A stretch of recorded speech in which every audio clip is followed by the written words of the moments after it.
ازاي تكسب فلوس اونلاين وانت قاعد في بيتك؟ جاهز تدخل عالم المكسب السريع؟ يلا بينا. في جملة دايما بنسمعها: الفلوس مش بتيجي بالساهل. بس اللي ما يعرفوش الناس ان الانترنت بقى كنز، واللي يعرف يفك شفرته هيربح. شغل الفريلانس، لو عندك موهبة بتعرف تكتب، تصمم، تمنتج فيديوهات او حتى تترجم، في مواقع زي خمسات ومستقل وابورك تقدر تفتح حساب وتبدأ تعرض شغلك، وكل ما تبني سمعتك السعر بيعلى. مش كده كمان، عندك شغل التسويق بالعمولة. يعني ايه؟ يعني بتروج لمنتج مش بتاعك، ولو حد اشتراها عن طريقك تاخد عمولة.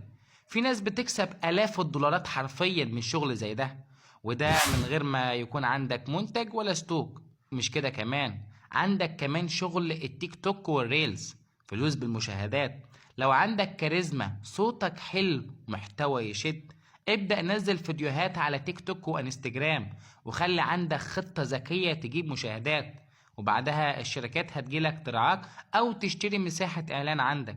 وعندك كمان بيع كورسات او كتب الكترونية، اي حاجة تقدر تكتبها او تعملها، زي الميك اب، الفوتوشوب، لغات، طبخ.